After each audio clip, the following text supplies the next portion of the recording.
Well, good morning, everyone. I'm pleased to call this hearing to order, and doubly pleased because of the person who's sitting here right in front of us to introduce our witness, our nominee.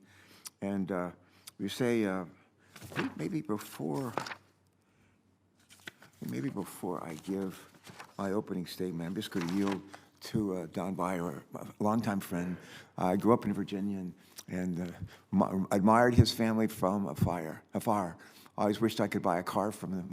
They had a big auto dealership, probably still do as far as I know, but we've had the privilege of knowing Don and his wife for a number of years. And why don't we just turn it over to you, whatever comments you make, and then I'll take it from there. Welcome. Senator, thank you very much. It's an incredible honor for a humble House member to come over and testify before a Senate panel. And my fearless leader, Senator Carper, who's taken me all over the world in some wonderful trips. And Senator Kramer, so nice to see a House member do well, you know, and rise to this auspicious body. And one day I'm going to get to North Dakota, you know. And Senator Capito, when I ran for governor many years ago, 26 years ago, part of my promise was that if elected, I would send in the National Guard and take back the rest of our state. However, I lost. So, but I love West Virginia. It's a wonderful, wonderful place. So I do have the incredible honor of introducing Commissioner Jeff Baran to this esteemed committee on the momentous occasion of his fourth nomination for his fourth term on the Nuclear Regulatory Commission. I'm honored to be Commissioner Baran's representative, and I am glad that he has been nominated to again represent all of our best interests in nuclear regulatory policy, as he has done since 2014. Jeff got us started at Ohio University with a bachelor's and a master's degree in political science, and then a law degree at some little place in Boston called Harvard Law School. He then made a choice that all of us in the room resonate with. Instead of going to the big New York law firm, he set his sights on Capitol Hill. And he worked in the House for 11 years, first as counsel to the House Oversight and Government Reform Committee, and then in the House Energy and Commerce Committee for over 11 years. In the ENC Committee, he pulled together bills around energy efficiency, supporting renewable energy, bolstering the electric grid, pipeline and nuclear safety, and really impactful projects like the cleanup of the nuclear waste in and around the Navajo Nation. Additionally, during his time on the Commission, he oversaw many of the Nuclear Regulatory Commission's activities, preparing him directly for his current role as Commissioner. He was nominated to the NRC in 2014 by President Obama and approved by the Senate. During his time at the Nuclear Regulatory Commission, Jeff and other commissioners have served diligently, making strides in improving and regulating cutting-edge technologies like small nuclear modular reactors, and my personal favorite, just a few weeks ago, a landmark decision setting a framework for how to regulate fusion energy once it moves into power plant readiness. And I hope you saw there was an announcement already this morning that Microsoft has a deal with Helion to provide 15 megawatts of nuclear power in 2028, which is 17 years ahead of the ITER project. It's remarkable. But it's only possible because of what Commissioner Baran and his colleagues have done. These areas have kept our nuclear power stores safe and operational while continuing to promote innovation by giving engineers the freedom to find more efficient ways to create and store energy. And Jeff's work has also made significant strides towards creating a cleaner and more reliable grid. So I look back with pride on Jeff's work as a Nuclear Regulatory Commissioner. I look forward to the ways in which he will again continue to serve our country if you approve him again. So thank you for allowing me to be here, and I yield back the balance of my time. Delighted to see you. Helion, I remember when they were just getting started. Nobody ever heard of them.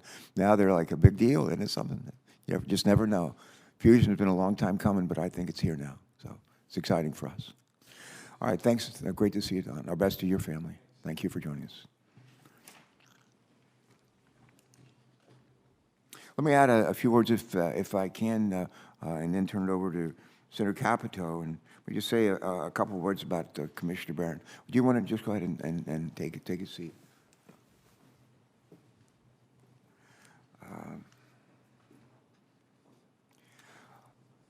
It's my privilege to say a few words about our nominee and the important role that a well-functioning NRC has in ensuring that we continue to safely and reliably power our nation into the future. As we all know, nuclear power plays a critical role in our efforts to address the climate crisis and strengthen our nation's energy security, while also creating economic opportunity. Nuclear energy is currently the largest source of reliable, clean energy in our country. I'll say that again. Nuclear energy is currently the largest source of reliable, clean energy in our country. I think 50% of the carbon-free electricity being generated today comes from our nuclear plants. But it provides a lot of energy for us, and it's clean. Meeting our nation's ambitious climate goals will most certainly involve nuclear power, including the development and deployment of new technologies we've just been talking about here with Don, and nuclear reactors. As we discussed with the full commission during last month's NRC budget hearing, we must ensure that the agency has the resources that it needs to effectively maintain not only the safety but the security of our nation's nuclear facilities and materials. A well-resourced and fully staffed NRC is essential to maintaining the safe operation of our nation's current fleets of reactors while also preparing for the next generation of technologies.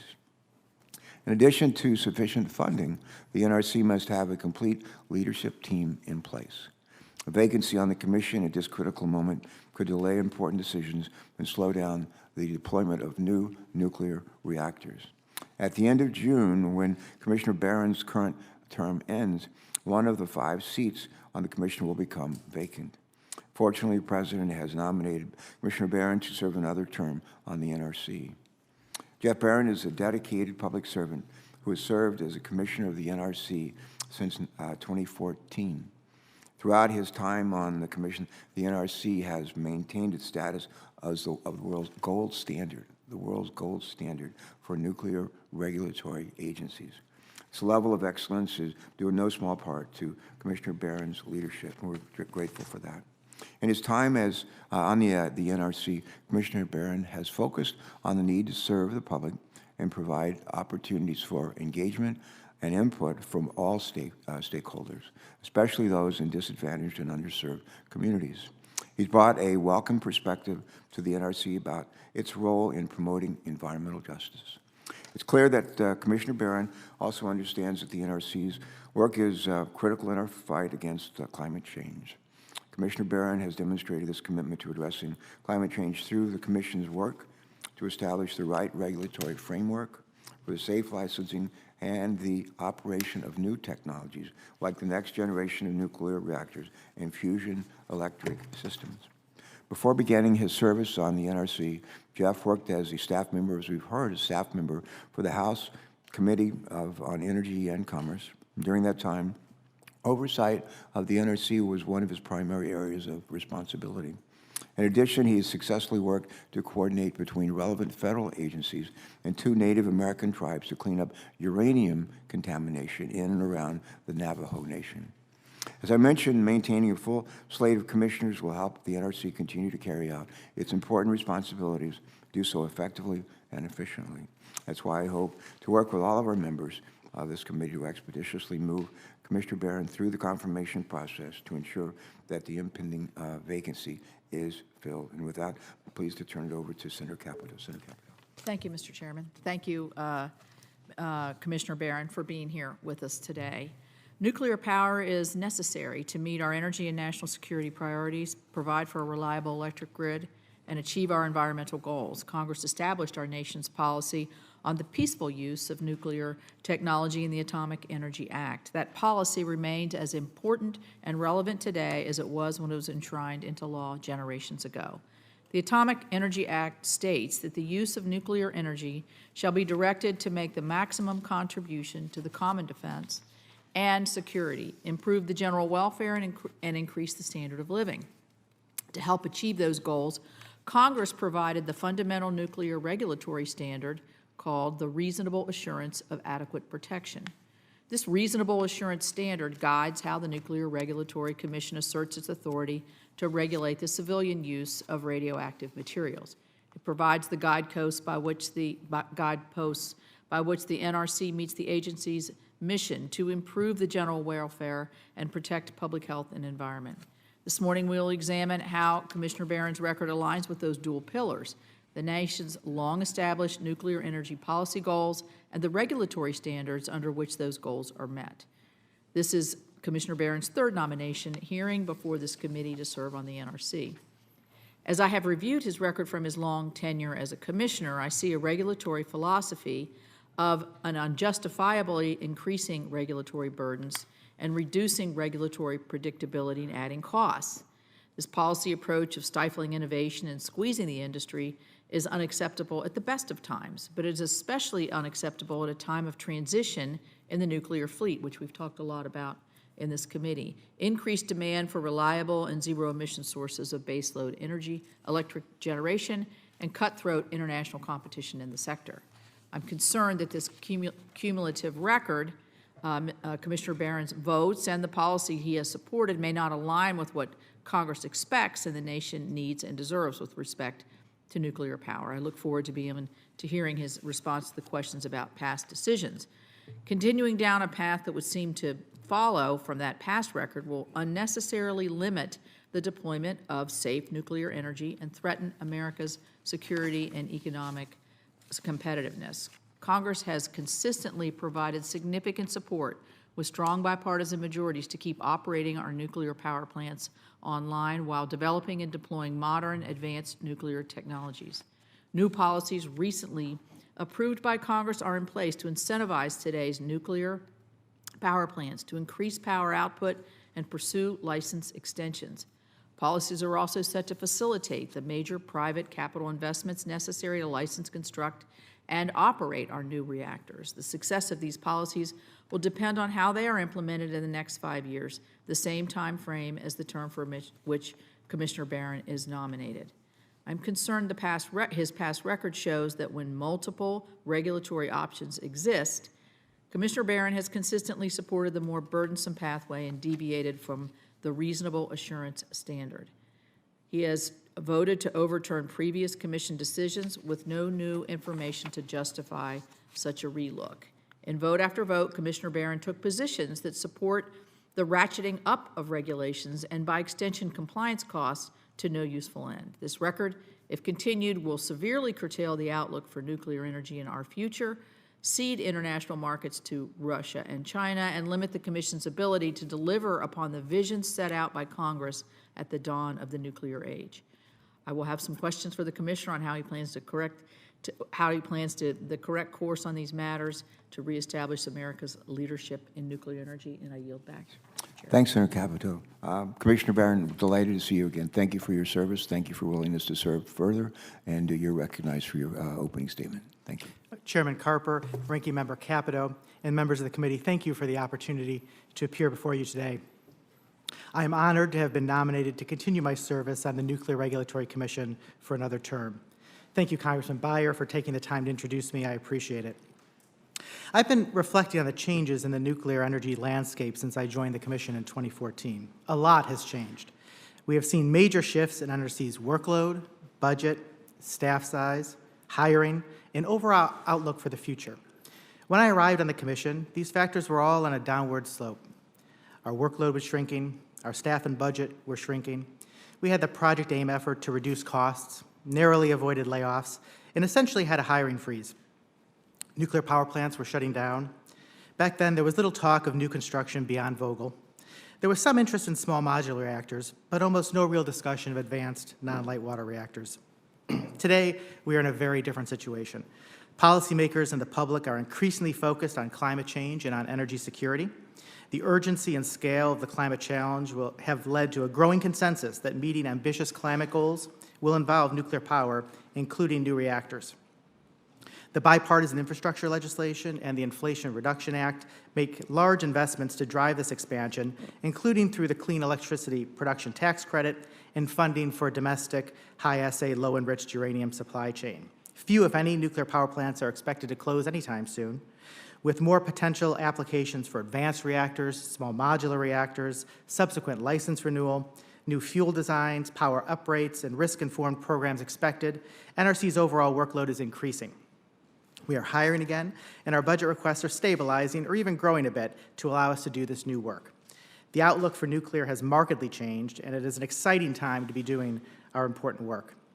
NRC has a key role to play in addressing climate change and energy security. It's our job to ensure the safety and security of nuclear power in the U.S. energy mix, and that means we need to be ready When utilities and vendors tell us that we should expect numerous new designs and reactor applications, we need to be ready with sufficient resources and the right expertise to review them, and an efficient and effective licensing process that can handle every application that comes our way. That's an important NRC responsibility. In this period of change, NRC also needs to be open to and ready for new technologies that could improve safety. When I arrived at NRC, I committed to bring an open-minded and collegial approach to the issues that come before the Commission, and I believe I've met that commitment. My focus has been on crafting thoughtful, balanced, and timely votes after hearing from stakeholders.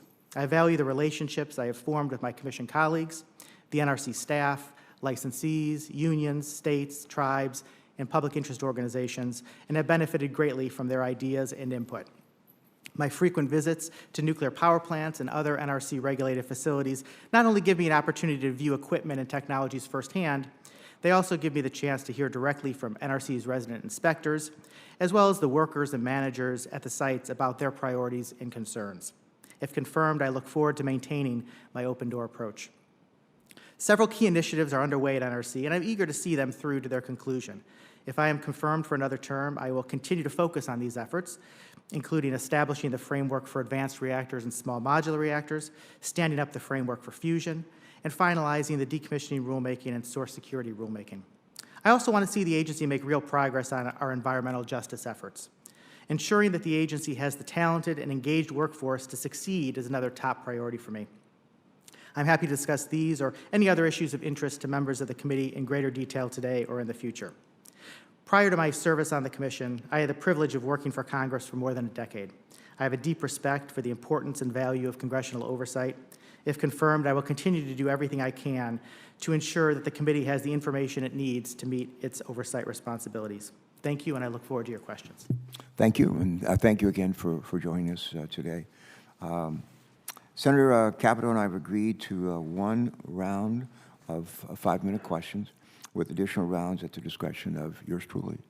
And to begin, this committee has 3 standing yes or no questions that we ask of all nominees, as you may recall. And let me just ask, if I may. First question is, do you agree to appear before this committee or designated members of this committee and other appropriate members of the Congress and provide information subject to appropriate and necessary security protections with respect to your responsibilities? Do you? Yes. Second question. Do you agree to ensure that testimony, briefings, documents, and electronic and other forms of communications and information are provided to this committee and its staff and other appropriate committees in a timely manner? Do you? Yes. And my third question is, do you know of any matters which you may or may not have disclosed that might place you in a conflict of interest if you are confirmed? Do you? No. Okay. All right. I had some prepared questions I was going to ask, but I think I'll instead just, we heard some concerns raised by our ranking member that I take seriously. She's a great partner and on this committee, and I'm privileged to serve with her and the other members. But she's raised some concerns, and I just would, if I were in your shoes, I would want to have a chance to respond to them. And why don't you do that at this time? Sure. Well, I take our NRC's safety and security mission very seriously, but I also take our licensing mission very seriously. It's an important responsibility for NRC to have an efficient and effective process. And when I think about the next 5 years, I agree with what Senator Capito said. It's going to be a crucial time in the energy sector, and I think in particular for the nuclear sector. We're going to see an increasing number of applications come in for new designs, for new reactors, for additional investments at the reactors we have, for extended licensing terms for the existing fleet. I think all that's critical. I agree with the comments that both you and Senator Capito made about how critical the existing fleet and future reactors are going to be to achieving our climate goals and our energy security goals. And I want to make sure NRC is doing its part in all of that. And that means maintaining strong standards and rigorous oversight. I think everyone wants that, but also to make sure we have a process that's going to be able to review effectively and efficiently a large number of applications that we're expecting. When we look at the the applicants or the pre-applicants, potential applicants already in discussions with NRC. We're talking about 20 applications in the next few years. That's a lot more than we've seen in recent times. And readiness, building our readiness for that, and it has multiple elements, but building our readiness for that I think is really going to be a key issue, a key challenge for the agency. All right, thank you. The NRC is considered, as I've already mentioned, to be the world's gold standard for nuclear regulatory agencies. I'm proud of that. I think every member of this committee is proud of that, and I'm sure the commissioners are as well. A strong leadership is especially important at the NRC, and we need individuals to serve there who are dedicated to the critical, independent role that the agency plays in ensuring that our nation's nuclear power facilities continue to be not just among the safest in the world, but the safest in the world. My question is, if we ultimately confirm you for another firm, how do you plan to build on your experience on the commission to continue to serve NRC in our country with respect to this mission? Well, after being on the commission for several years, I think I have a good sense of what the agency does well and where we need to improve. The staff has incredible technical expertise, is very good at conducting thorough licensing reviews and providing that rigorous independent oversight that we need. As an agency, I think we're getting better at being open to new technologies and new approaches. I think that's a work in progress. And it's critical. We need to get there and continue the progress. I think, as I mentioned, the biggest challenge we face is readiness to review a large volume of expected applications. If I'm confirmed for another term, building that readiness would really be a priority for me. And there are multiple elements that we can talk about there in terms of having the framework in place, the regulatory framework in place, having the personnel in place, having an efficient process in place. All those are key aspects of that.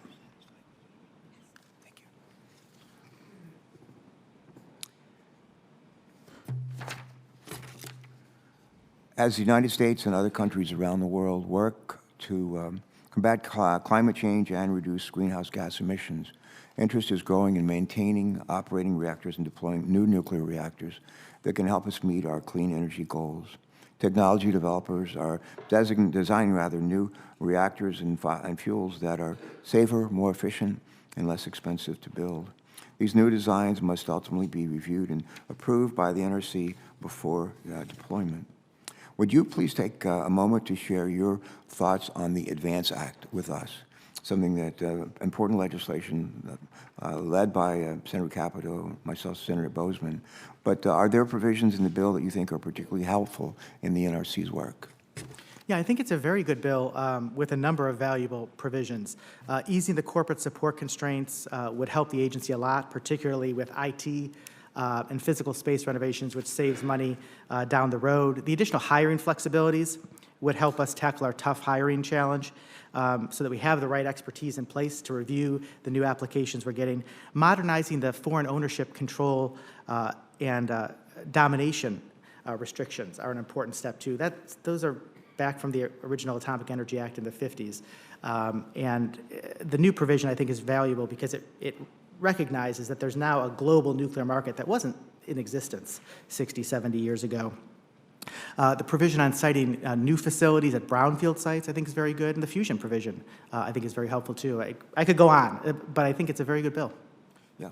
If you had to think, and I'll ask you to respond to this for the record, all of us on this committee have had the opportunity to author legislation, important pieces of legislation. I've never written a perfect bill. And I'd like for you just to, in a question for the record, respond is a couple of ways that you think we can actually improve on the work that Senator Capito, her staff, and Senator Bozeman and my staff have done. So if you could do that for the record, I'd be grateful. Senator Capito. Thank you, Mr. Chairman. Commissioner Baran, Congress passed the NEMA, Nuclear Energy Innovation and Modernization Act, to help facilitate deployment of advanced nuclear. The bill directed the Commission to develop a risk-informed regulatory framework for advanced new nuclear technologies. It's a very simple concept. The level of NRC's nuclear safety requirements should correspond to the associated risk of the facility. You already mentioned safety and security is top of the list. This concept is not just applicable to advanced reactors, but is also incorporated through NRC's existing requirements. In 2021, the Commission approved the staff's proposal to establish requirements for nuclear power plants that are going through the decommissioning process. In that time, you were the sole vote in opposition to the staff proposal. One element the staff proposed and the rest of the commissioners supported is limiting a shutdown reactor's emergency planning requirements after enough time has elapsed for the spent nuclear fuel to sufficiently cool down. This very straightforward application of the NRC's risk-informed regulatory process, and the commission repeatedly voted on a case-by-case basis to do so. The staff proposal formalized that established commission precedent. In your opposition, you stated you supported in your opposition, you supported the theory that a spent fuel pool could immediately empty as a result of a severe accident with no subsequent mitigation actions, and that the remaining spent fuel would catch fire and result in the release that impacts public health. In 2014, the NRC spent 11,530 hours and $3 million evaluating the likelihood of this scenario and concluded that it did not warrant additional regulatory requirements. That analysis was included in the staff's regulatory justification to the rule that you opposed. So, Commissioner Baran, do you know what the staff's extensive technical analysis found to be the odds of such an accident occurring at a shutdown nuclear plant? I don't know offhand. The odds were 1 in 10 million. So, you know, I could get hit by a meteor, that's probably the same odds. So in your view, does a risk lower than 1 in 10 million meet NRC's statutory regulatory standard of reasonable assurance of adequate protection? Or what is your standard if 1 in 10 million is too much? Well, I think in terms of thinking about the probability there, I certainly didn't have the view that a spent fuel pool could empty immediately. All of the analysis would show that it's in those kinds of postulated accidents, you're talking about several hours. I think the question was, I agreed with a scaled approach, and when do you take those steps to scale back particular requirements? My view was, as long as the staff, as part of their analysis, including for the decommissioning rulemaking, talked about that there are risks, there are lower risks, but risks associated with spent fuel pools. And my thought was the time to move to the elimination of emergency planning zones and all emergency planning is really when it's in dry cask storage. And that was a view, I took seriously the concerns of FEMA and state regulators and state emergency responders. We heard a lot of concerns from FEMA and state emergency responders about the timing for when you make that move, and from communities. So from my point of view, my goal is to have a balanced decommissioning rule. We're still in the process on that. We had the proposed rule, and the staff's now working on a draft final rule, and I want to see what the comments are on that. But we had a lot of public comments, including a lot of concerns from states, localities, and FEMA about the timing there, and the view that we're not regulating to zero risk, obviously, but we want to make sure we have adequate protection until dry cask storage. So the point here I'm trying to make is we're moving forward towards this new licensing. Mm-hmm. If the standard of risk that is unacceptable to you has to be less than 1 in 10 million, and you also in your statement, or actually your reaction to your question to the chairman's question, extolling the expertise and technical suggestions that the terrific staff does and has made over the years, this was something that they felt that they had thoroughly researched. Will you use that same standard as you're starting to look at what we know is going to be a very busy and hopefully very productive 5 years moving forward?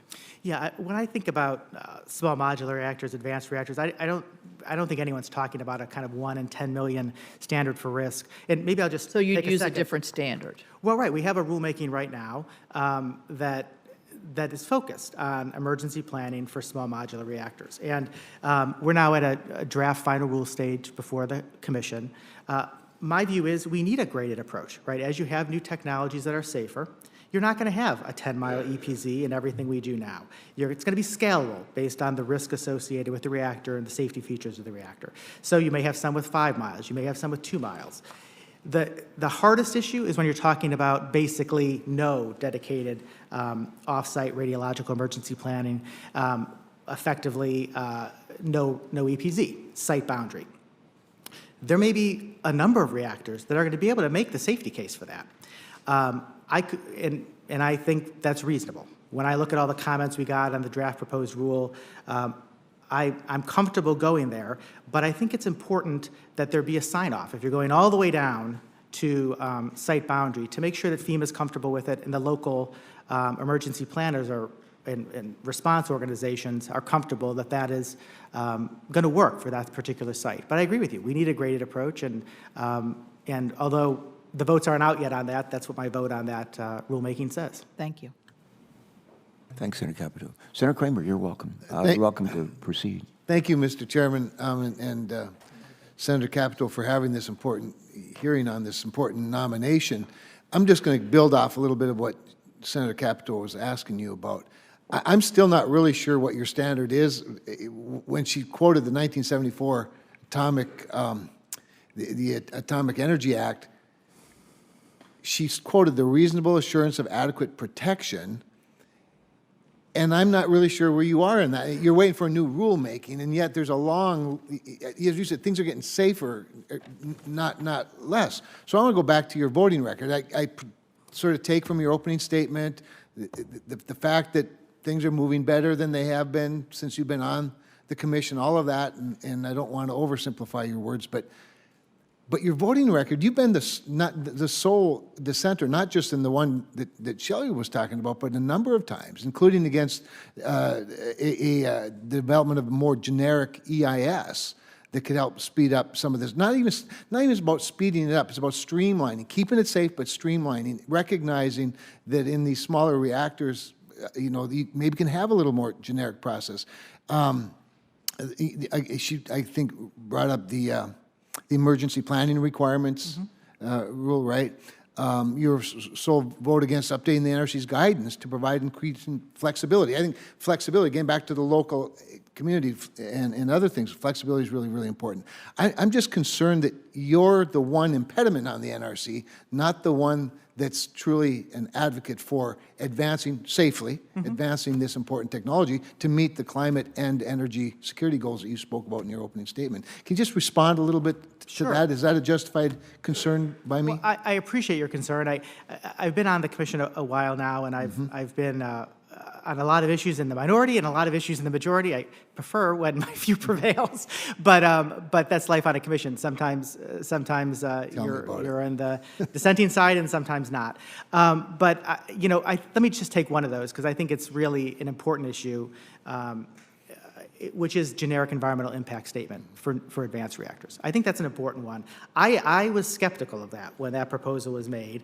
I really doubted that was going to be useful. It was going to take a lot of work, and I wasn't sure it was going to be that helpful because my conception of what it was going to be is how much environmental analysis can you really do without knowing the site, without knowing the design, without knowing the size, any of the safety features. What the staff did, though, I think they did a really good job on it, and we have this before us now. I voted on this. It's not out yet because there's still votes pending, but they did a good job. And what they did, instead of trying to do a full kind of environmental analysis like you'd imagine it, very specific to anything, they came up with, for each of the resource areas, they came up with basically entry criteria. If you have a site that would do this, we can make these findings. If you have a reactor that meets this, we can make this finding on noise, or this finding on land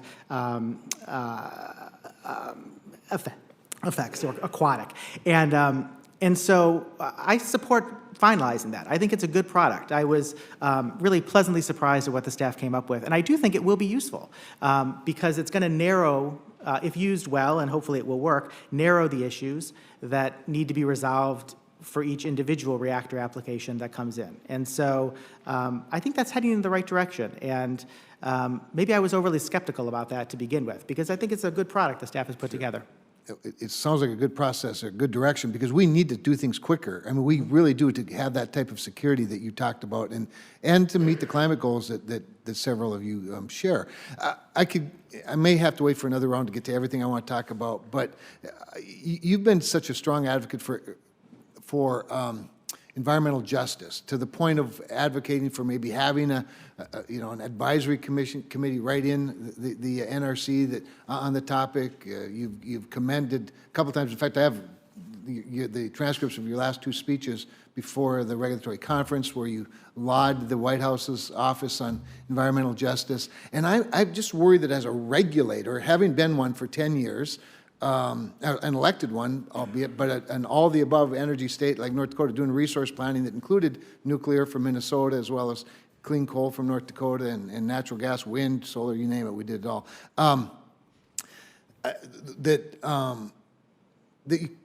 That when a regulatory agency gets involved in sort of more the political policy side of things, you become more of an impediment to the advancement of this technology than you do an advocate for. And we shouldn't be advocates either, obviously, as regulators. But again, is my concern justified given your record both in voting and the public comments you've made relating to environmental justice?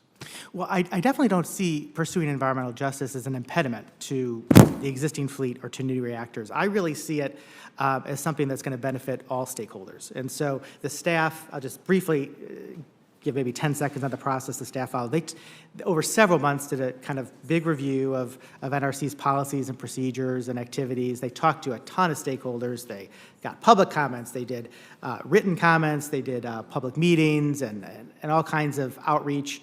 And they got a lot of feedback, and they used all that to come up with several, I think, very good recommendations. One of them is for an advisory committee. We have a couple advisory committees at NRC that I think are very useful. I think this one could be as well.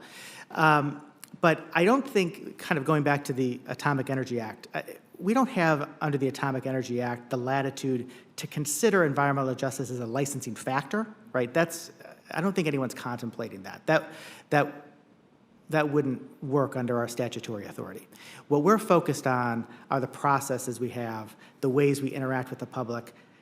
NRC is a complicated agency. We've got really complicated processes, and I think a lot of stakeholders, EJ communities, but everyone struggles sometimes to navigate all that. And the main thrust, I think, of our environmental justice approach is to make the agency more accessible to everyone, not just one set of groups, but everyone, so that people can navigate all that and figure out if they have a concern, how do they pursue it, or if they want to make a comment, how do they do that, and understand what we're doing, because it's complicated stuff, and our processes haven't made that easy over the years. Process matters for sure. Mr. Chairman, thank you. He actually answered the question I would have asked if you'd have given me another minute. So thank you. You get extra points for that. All right, we've been joined by Senator Sullivan. Colonel, welcome. Thank you, Mr. Chairman. Mr. Baran, thanks for your service. Let me just begin with a couple basic questions. So, do you support nuclear energy in the U.S.? Yes. Why do you think certain environmental groups don't? You know, there's obviously zero emissions, and I've never understood that. If you need all the above energy and one very strong power generation source for America is nuclear, and we're quite good at it. We got the whole nuclear Navy enterprise, Mr. Chairman, that's really remarkable. Why do you think certain groups oppose it? And I know you're not speaking for them. Yeah, I've always just been curious. I really don't understand. I definitely don't want to speak for anyone else. I think, there have been concerns over the years that people have expressed, I think, whether they're concerned about radiological risk, whether they're concerned about waste. But it seems like the conversation's really changed in recent years. I mean, I think as the focus on climate change and energy security is ramped up, there's just a much more, I think, widespread consensus of the importance of nuclear than there has been. Okay. I thought it was kind of going in the opposite direction, but maybe I'm wrong on that. That's not my perception. I think there's a widespread understanding that you're not going to achieve our climate or energy security goals without the existing fleet. And when I talk to utilities, as the conversation's changed about, well, a few years back it was, how do you get 20 or 30 or 40% of your electricity carbon free? Yeah. Now there's how you need 80 or 90 or 100%. And they can't figure out how to do that if you don't have nuclear as part of it. And I hear that over and over. And I think to the extent that we have shared goals on climate and energy security, that just points to not just the maintaining the role of nuclear, but almost certainly expanding. Let me ask you, we're talking about environmental justice. Do you have a tight definition of what that means? It's thrown out a lot, but rarely defined. That's part of what we are going to determine what is our definition when, in this process. But for me, what I think about it, it's about equal treatment. It's about equal access to decision-making and decision-makers. It's about having a fair process that includes everyone. Okay. And to me, that's not something that benefits any one group or any one stakeholder. It should, if it's done right, it's benefiting everyone. Okay. In terms of your record,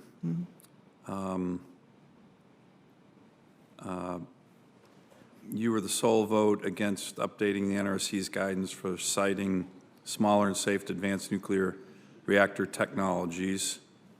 You were the sole vote against the NRC's development of a generic EIS for nuclear reactor technologies.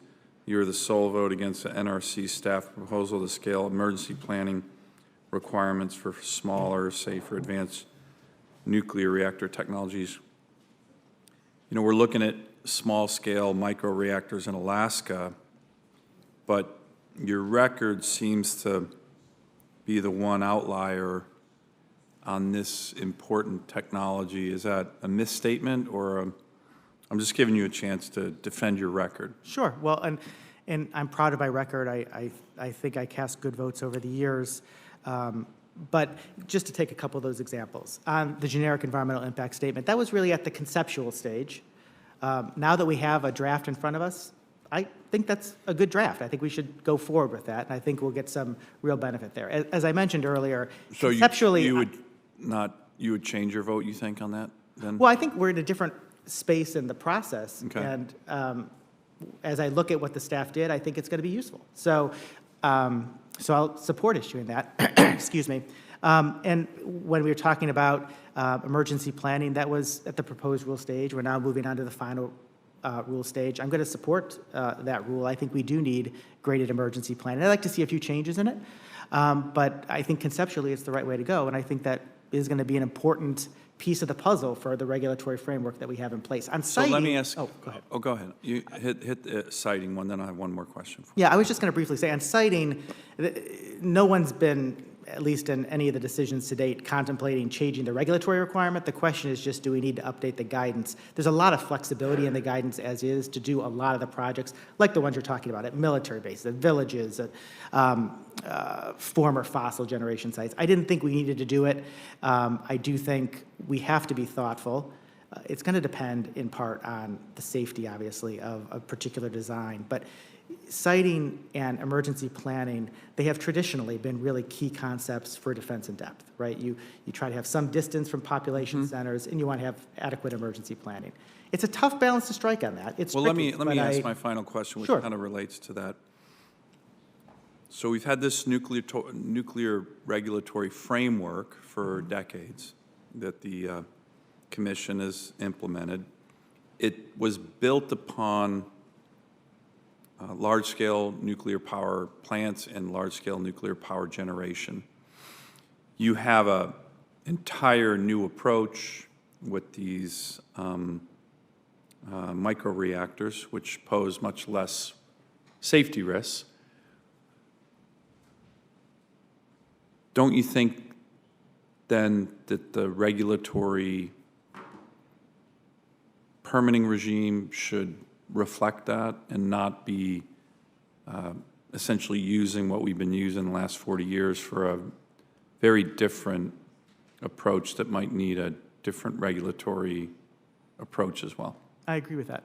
And one of the, we've got a lot of initiatives underway to get at that. The biggest is probably what we call Part 53, the new framework. And we're all working through that because we just got the draft proposed rule with the Commission. But yes, I agree with you. Okay, thank you. Thank you, Mr. Chairman.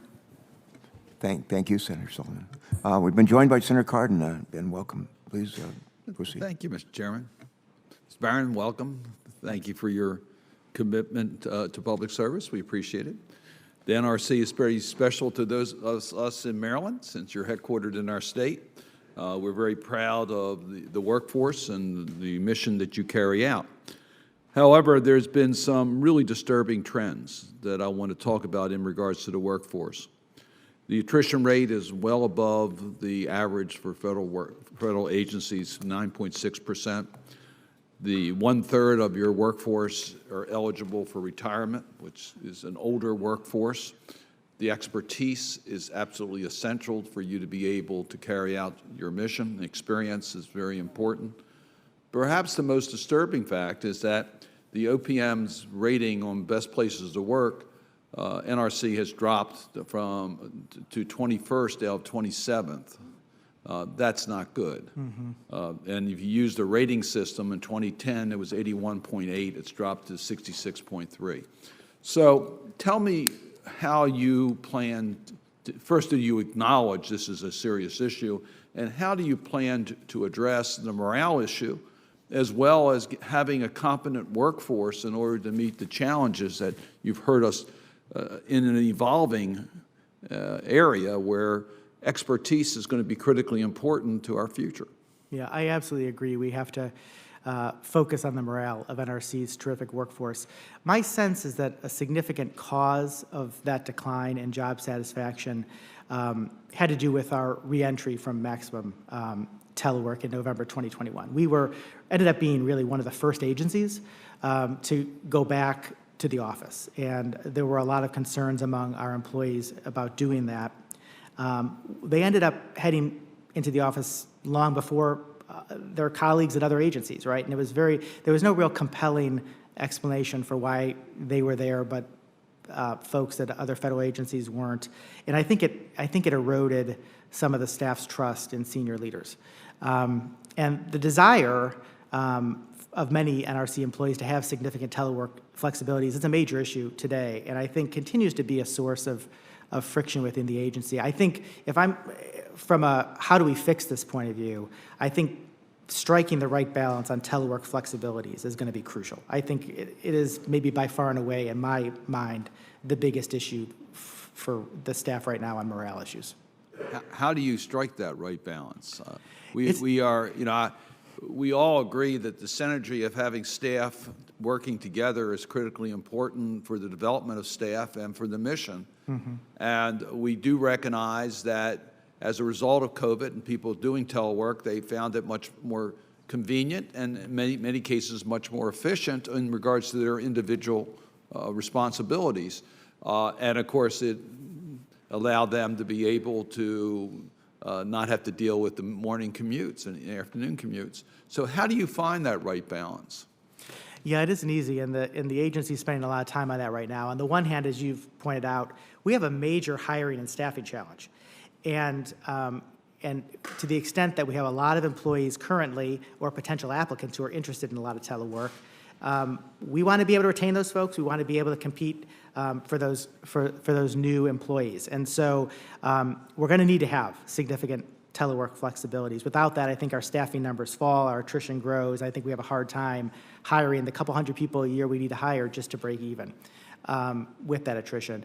On the other hand, we've got to do it the right way because we need to maintain our productivity and our organizational health. I think that's really the harder piece, right? And with so many new employees coming into the agency, we need to acclimate them. There's mentoring. It's harder to do that, from afar.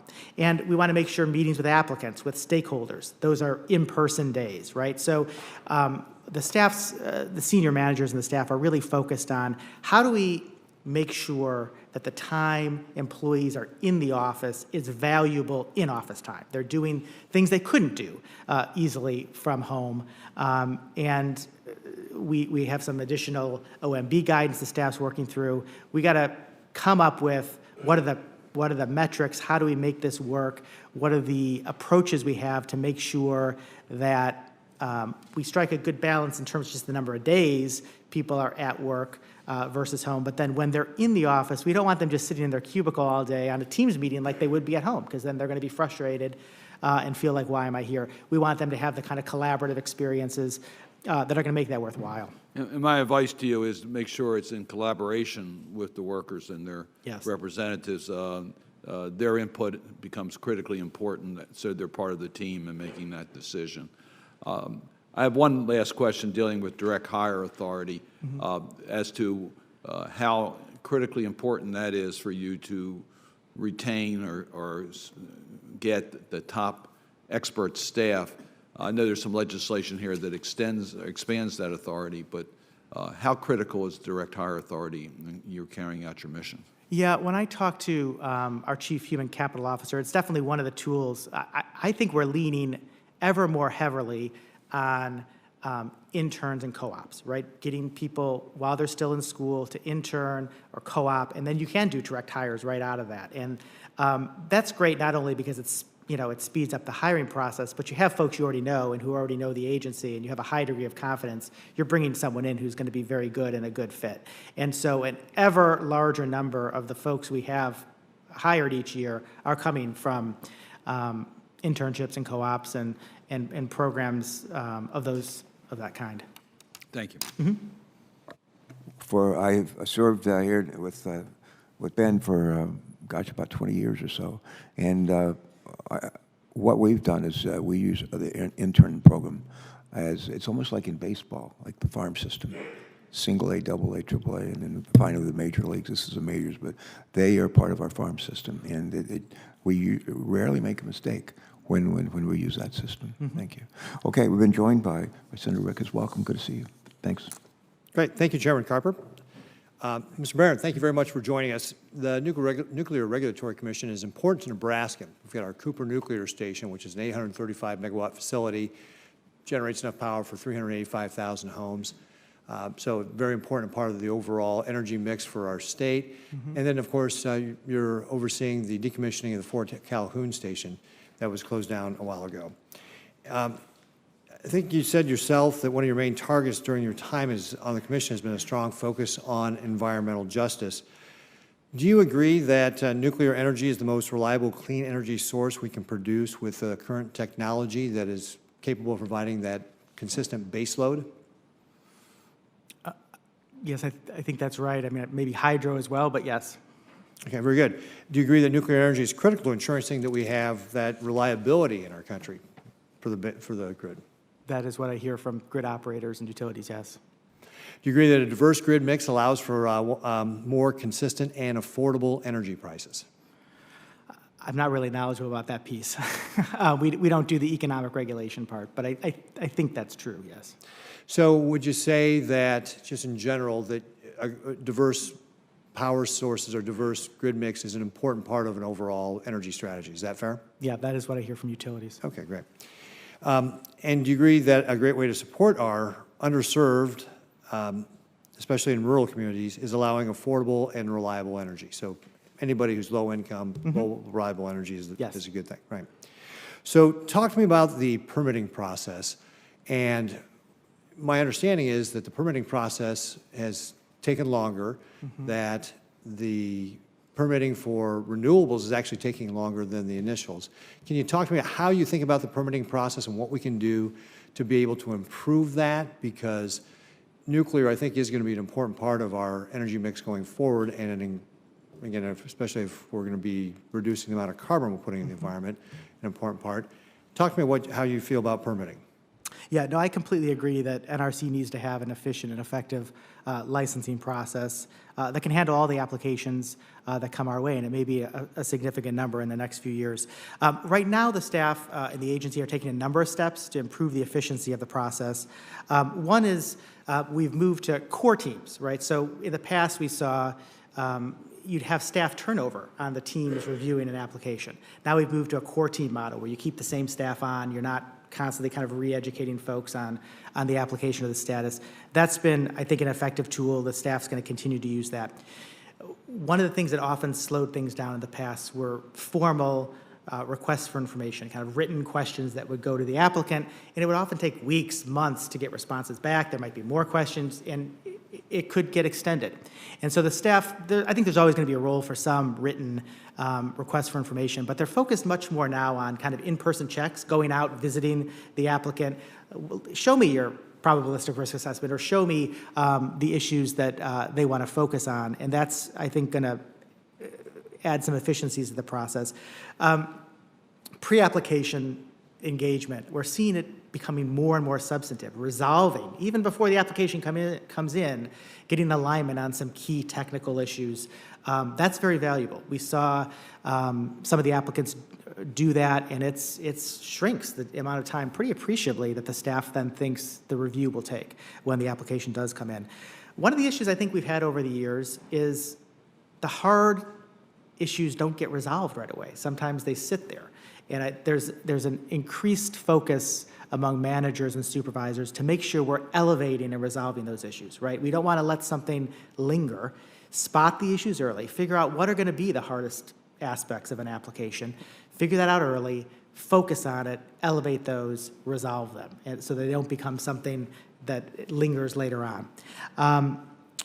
We talked about it earlier. I think having a generic environmental impact statement for advanced reactors is going to speed up the environmental side of it. There's more. There's an increasing focus on risk in the agency. The staff's now using probabilistic risk assessments from an applicant to target the most safety significant aspects of an application to focus more of their attention there. That's a new development I think we'll see more of. And even using data analytics to pinpoint the kind of biggest schedule vulnerabilities. So there's a lot going on. A lot of these things are going to advance further, but I agree with you. There's more work to do, and we need to have an efficient process. So just, based on the last thing you said about data analytics. Yeah. What's the average time it takes right now to be able to get through the process? I don't know that there's an average time because we have different times associated with different types of applications. We also don't have too many who've come through with all this new stuff. I can give you a concrete example of kind of one of our recent applications. We have a new advanced reactor design from Kairos, first of a kind for the agency. They had a great pre-application period, resolved a lot of issues. Kairos did a great job. The staff did a great job. And the staff thought it would be a 22-month safety review. They're about 4 months ahead of that now, so I think it'll end up being about 1.5 years for the safety review. Okay, so you do measure how long it takes to go through the process. Oh, for yes, all this stuff. yeah. Great. And then just, I know I'm running over my time, Chairman, but one of the things that, as the chairman has heard me here, and it's not going to be about ethanol, just so you know. It's going to be about Lean Six Sigma. One of the things that we did at the state of Nebraska when I was governor is we focused on Lean Six Sigma, which, are you familiar with Lean Six Sigma? I am. Okay, great. So that was a great way for us to map out our processes, reduce the overlaps, and cut the number of steps, and thereby cut the amount of time it took us to issue permits in a variety of different areas. So I'd encourage you to encourage the commission to look at how you can implement something like a Lean Six Sigma process improvement methodology to the process as well, because I think you'll find that that's another way to be able to shrink the time to be able to get things done. Thank you, Mr. Chairman. We have 14 former governors now who serve in the U.S. Senate. It's a growing cabal of recovering governors. Last night, the National Governors Association hosted an event on Capitol Hill, and I had a chance to go by and to commiserate with the newbies, and it was a joy. It's a joy having you on this committee, and they don't change, just don't change. Senator Sullivan raised the question. It was a good question about what do we mean by environmental justice, and I'm going to give you another chance to elaborate a little bit on that if you'd like. When I think of environmental justice, I think about the words that show up in like every religion on the planet. Golden rule. Treat other people the way we want to be treated. I don't care if you're Mormon, I don't care if you're Jewish, I don't care if you're Muslim, I don't care if you're Hindu, Buddhist, Catholic, Protestant. Every one of them has a golden rule. And when I think environmental justice, I was like, how would I want to be treated if I were in the shoes of folks who might be in an Eskimo tribe in Alaska, or a tribe in Arizona, or in a poor area in my state or some other state. I think that's for me. That's really how would you want to be treated if you were in the shoes of these folks.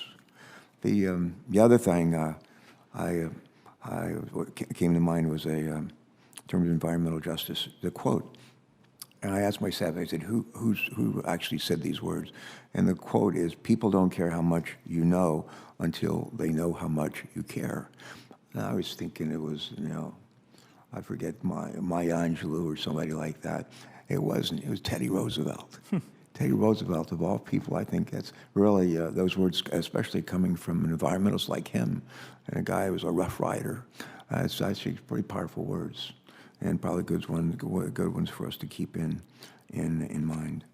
I think we're going to be joined by a couple of other colleagues here in a little bit, and maybe like within like seconds.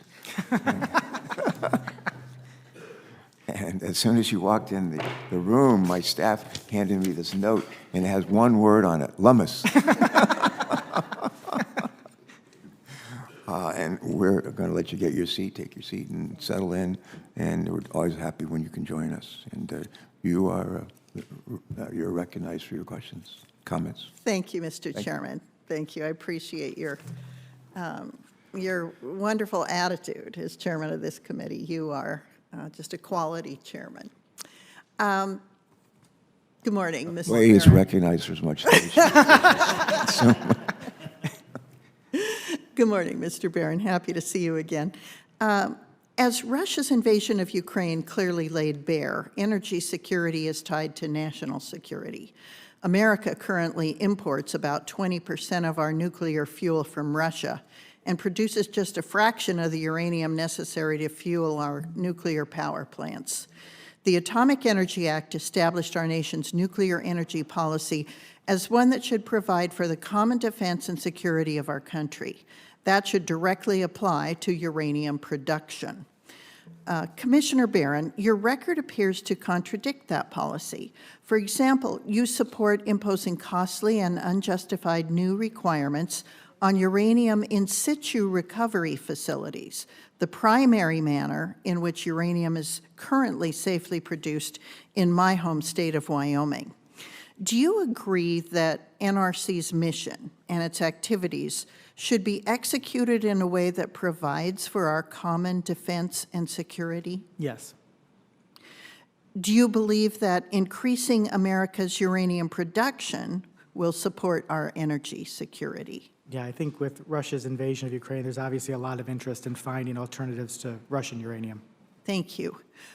You have supported previous EPA efforts to impose additional groundwater monitoring requirements on ISR facilities.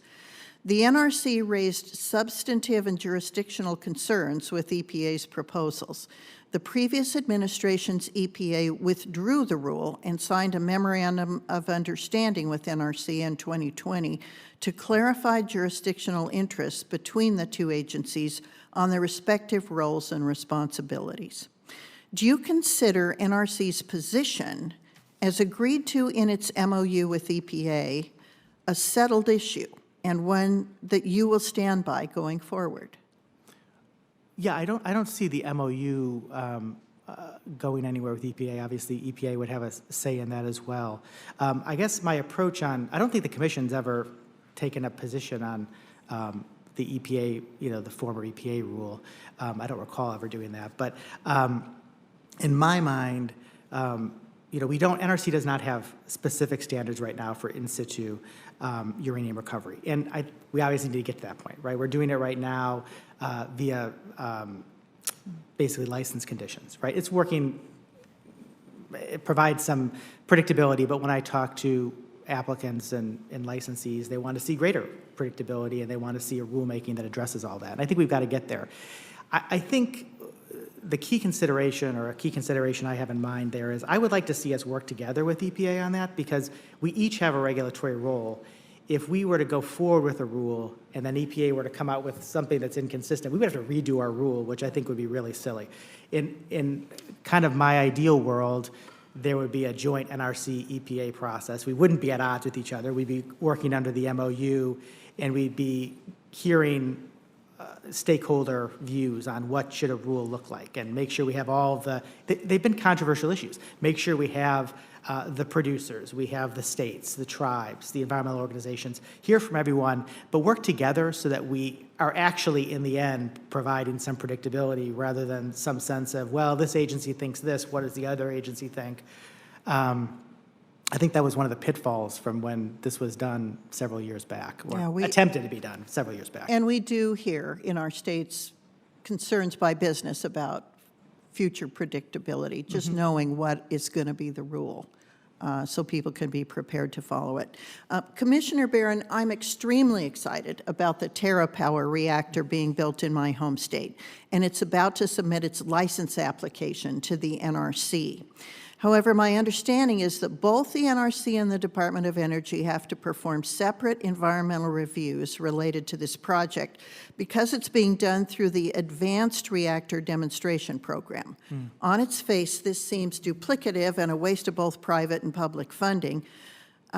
Is there any benefit to having two environmental reviews at both of these government agencies?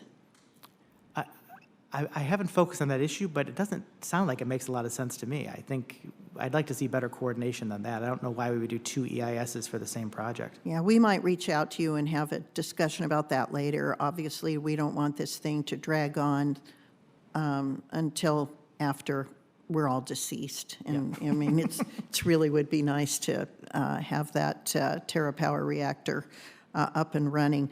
And one more question, Mr. Chairman. If reconfirmed, would you ensure the NRC and DOE work well together to minimize duplicative reviews? Absolutely. Okay, thank you. Thank you for your kind indulgence, Mr. Chairman. I yield back. Thanks so much for joining us today and for your questions and participation. I had the privilege of spending a few minutes with Commissioner Baran earlier this week, and when we spoke, you may recall talking with me about there being a ground shift in interest in nuclear from nuclear power from the industry, and I think you mentioned that it was thanks at least in part to the passage of the Inflation Reduction Act, some of the provisions, the clean energy provisions that Senator Card and I led on. And would you just comment on that for the record, please?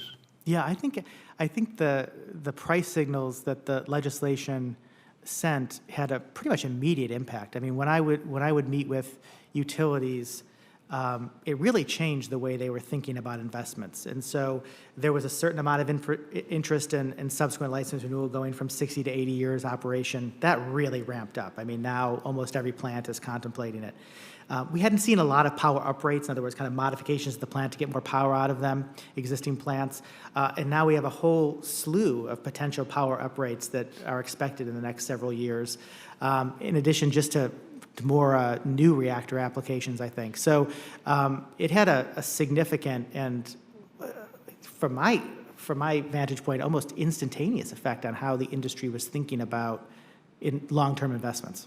Yeah, I had I remember being with some of our colleagues. It was a bipartisan meeting in one of the rooms off the Senate floor. We were voting on something. It was about a year ago, and we were invited to stop by one of the meeting rooms on the second floor, off the floor of the Senate, and we had maybe 10, 12 ambassadors from European countries who were there for, I don't know what brought them to Capitol Hill, but they were there, and we had the opportunity to chat with them.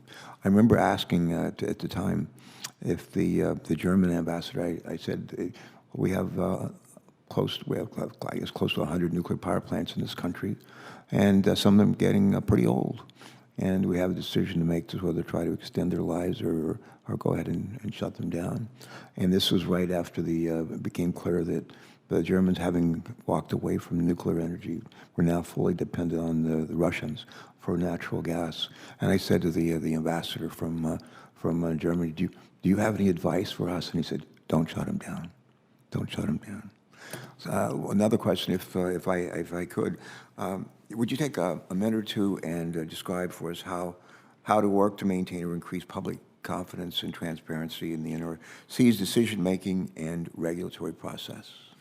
Yeah, I really try to take an open-door approach to the work I do and meet with a wide variety of stakeholders before making decisions, and meet with NRC staffers if they have different views or concerns. I want to make sure I'm hearing kind of all of the different viewpoints before a decision is made. And then, I want to see the agency communicate in ways everyone can understand. Some of these issues are complex, some of them are technical, a lot of them are. I'm always working to see the agency communicate ways, not just in a Federal Register or formal public meeting, but in ways and with language that everyone can understand. And I think there is, it comes up in the context of environmental justice, but it isn't really solely an environmental justice issue, I think there's real value in standing up an office that's focused on public engagement and that can help stakeholders navigate some of the more complex processes we have and get the information they need.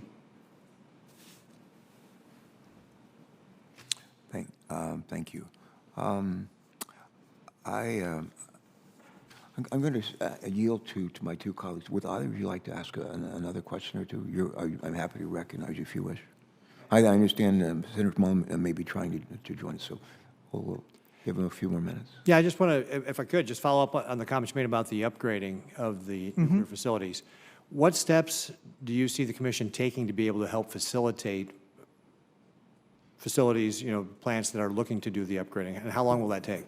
Yeah, there have been a lot of power uprates over the years, so it's nothing new for the commission.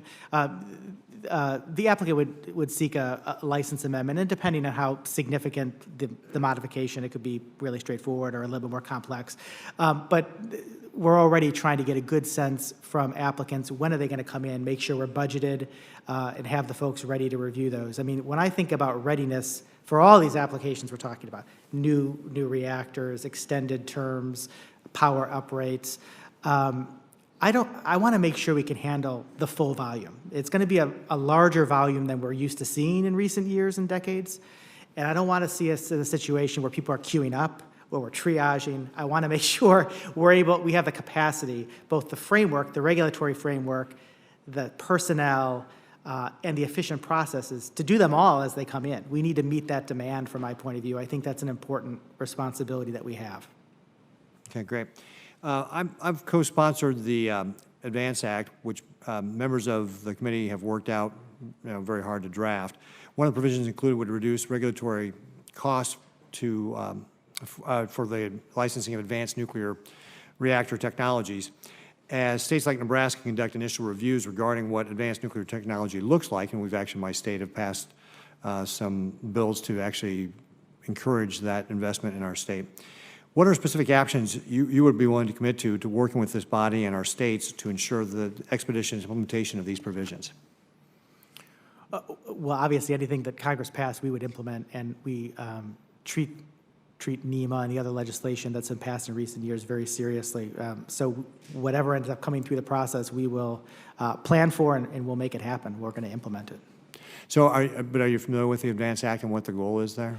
Yeah, I have looked at it. I haven't memorized all the provisions, but I've taken a good look at it. I think there are a lot of very good provisions in there. So, and you commit to working with Congress to be able to push forward these advanced nuclear technologies? Yes. Okay, great. Thank you, Mr. Chairman. Senator Lemons? Chairman, TerraPower requires high-assay, low-enriched uranium, I call it HALEU, to operate, and has already announced a delay on their start date due to a lack of fuel availability. While much of this delay is due to the DOE not yet moving forward on its HALEU program, the NRC has the important role of actually licensing the commercial HALEU facility. Commissioner Baran, if reconfirmed, will you prioritize licensing HALEU enrichment facilities, and how will you ensure the NRC and DOE work together, again, to minimize duplicative actions? Yeah, the short answer is yes, and actually the NRC staff is already very focused on it. The commission was just briefed a few weeks back on all of the various applications that have been submitted, the ones that have been approved, the ones that are being reviewed, the ones that are coming. The staff's very focused on that and views it as a high priority. There's already a lot of interaction going on with DOE about that, and so we're on it. Thank you. And if Mr. Markey is prepared, I will yield to him, but I also have another question if he would like a minute. Go ahead. No, go Oh, thank you. Commissioner Baran, with overwhelming bipartisan support, Congress directed the NRC to establish a regulatory framework to license advanced nuclear reactors. The NRC staff has been actively working on this rulemaking known as Part 53, and it is critical to get this rule right to facilitate the deployment of new carbon-free nuclear power plants. As you discussed in your vision for this Part 53 framework, you said Adequate protection is the minimum NRC is charged with doing under the Atomic Energy Act, not the maximum. Adequate protection isn't the ceiling, it's the floor. The agency has required many important safety measures over the years that went beyond adequate protection. Do you believe the Atomic Energy Act requires any regulatory safety threshold beyond reasonable assurance of adequate protection? Well, I haven't studied that precise legal question. I can say that court opinions over the years and our backfit rule really contemplate two types of requirements. There are adequate protection requirements, which is the floor, that we can't do less than that, and we can't consider cost on that. That we've got to do. We've got to adequately protect the public.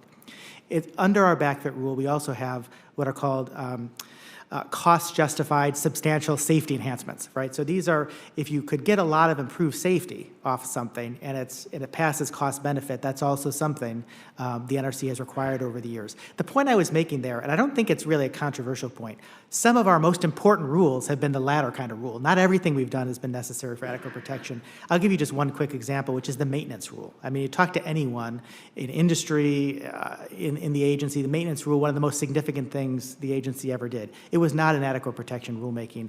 It was a cost-justified substantial safety enhancement.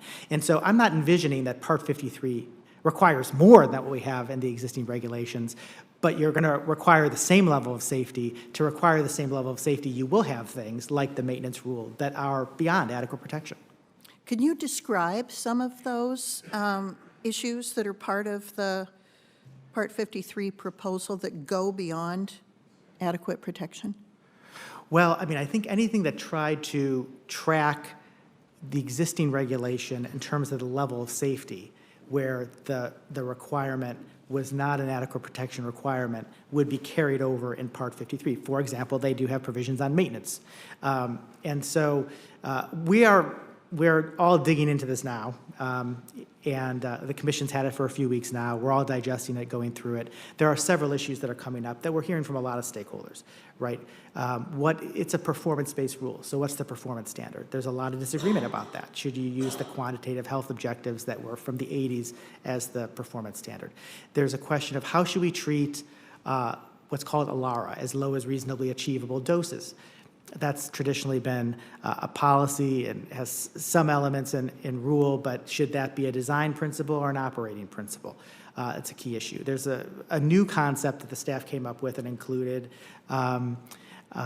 facility safety programs. There's been a lot of concern about that, and staff thinks it's a good idea, though. We want to look at that. Does that make sense? Some of these might be on that kind of margin you're talking about. Is this really adequate protection? Does it go beyond adequate protection? Does it go beyond what we have as the existing kind of level of safety? And we're going to be looking at all those issues, taking a hard look at it. Because, and how do you evaluate whether something is cost justified? Yeah, that's a regulatory analysis, a cost-benefit analysis that is going to be as quantitative as it can be, but often we'll look at qualitative factors as well if you can't quantify something.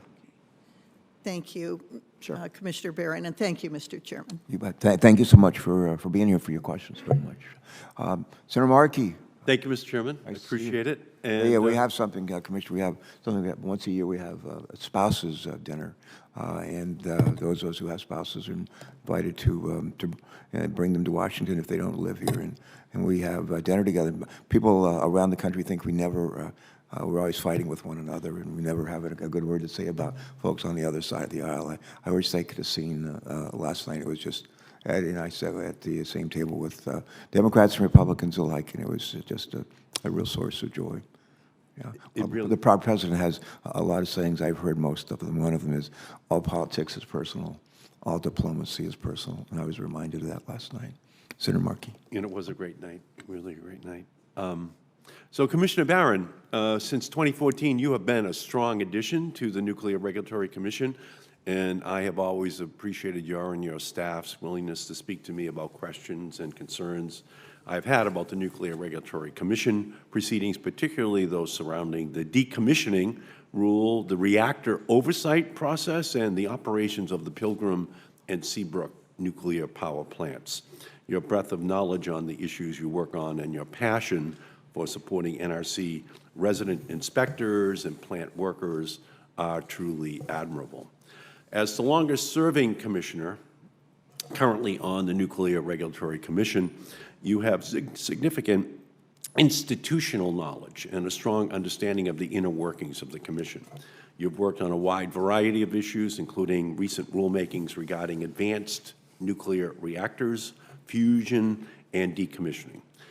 Can you just give us a brief understanding of how you evaluate these novel regulatory proposals that are now under consideration? Yeah, well, I try, as I do for kind of all decisions or voting matters, try to have an open-minded, collaborative approach. I want to hear from the NRC staff and a wide range of stakeholders before I form an opinion.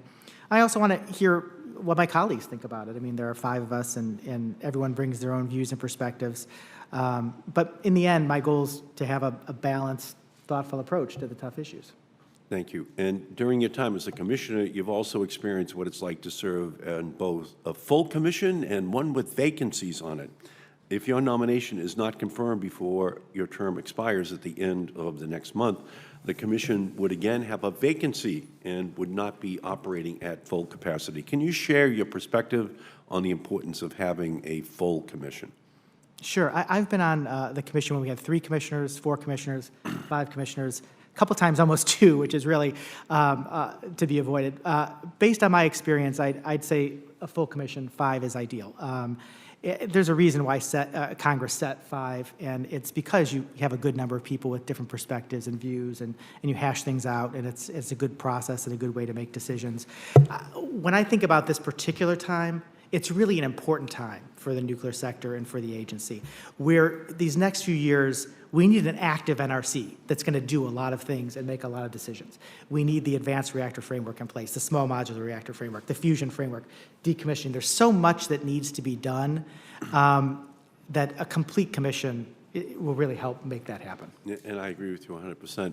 Throughout your time on the Nuclear Regulatory Commission, I have expressed my concerns about the issue of alkali silica reaction at the Seabrook nuclear power plant. Seabrook is the first plant in the nation known to suffer from alkali silica reaction, which is a process that leads to cracking and degradation of concrete over time. In one example, severe cracks were found in Seabrook's reactor cavity pit by employees as early as 2012. But they weren't identified as a product of alkali silica reaction until a Nuclear Regulatory Commission inspector properly diagnosed it in 2021. More than a year and a half later, the NRC inspectors found that Seabrook's owner, NextEra, had failed to take the steps required by the Commission to ensure that proper alkali silica reaction protocols were being followed. So will you continue to work with me to ensure that NextEra is properly managing alkali silica reaction at Seabrook? Yes, of course. No, and I think that's just so important. It's like human beings. Okay, they've invented little pills we can take for our cholesterol. You know, to make sure our arteries are clear.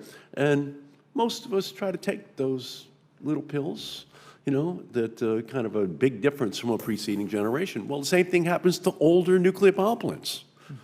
They start to have these, you know, changes that occur, and this is one that has been identified but hasn't been properly dealt with. And so we just need to make sure that if we want to continue to have these plants get older and older and older, that we also build in the safeguards, you know. And so taking your Lipitor, you know, each day, you know, is kind of the equivalent of what we're asking for in terms of NextEra installing to protect against the alkali silica undermining the concrete at a nuclear power plant. And in your testimony, you mentioned your frequent visits to nuclear power plants and other NRC facilities. What has your experience taught you when you visit these plants?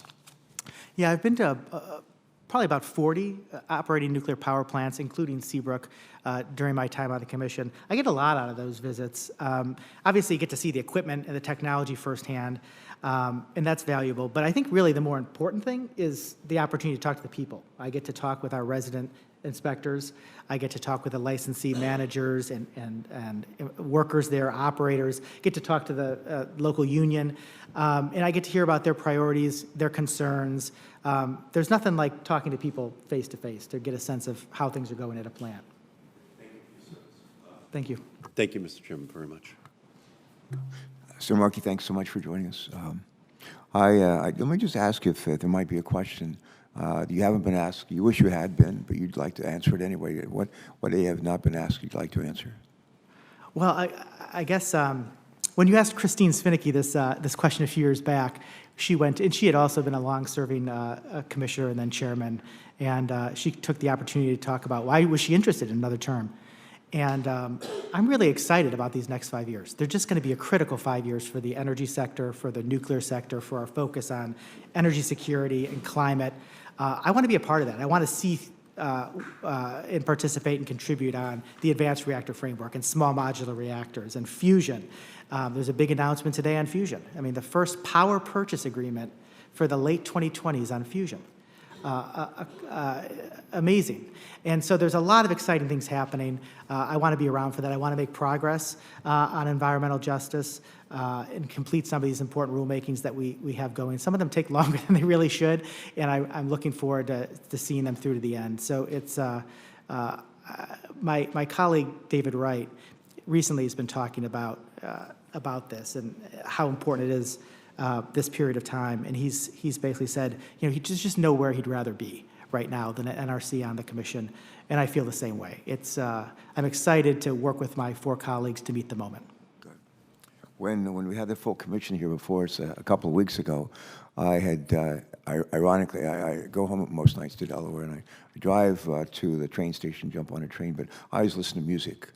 Coming and going on in my car, and sometimes the news, but oftentimes music. And the day that morning that I was driving to the train station, I heard Carly Simon sing "Coming Round Again," and I thought that's almost like got to be the theme song here for the nuclear industry. I don't know that Albert Einstein was a big Carly Simon fan, but I do know that he used to say a lot, in adversity lies opportunity. And God knows we face plenty of adversity on so many fronts, but we have way too much carbon in the air, and it's getting worse, and we have the opportunity to turn that around. And we have spent fuel, and it's piled up in a lot of places around the country. And the idea of actually being able to somehow use that spent fuel and drive more energy out of it to meet our energy needs is something that's exciting. I've been waiting forever for fusion. I'm just glad I lived long enough to see that the day come when it's going to be real and it's going to help us meet our energy needs here and around the world. So I want to thank you. Thank you again for appearing before us today. I want to thank you for. Oh, this is an updated version. Let's see if it says. Okay. Well, thanks for giving it to me while he's still here.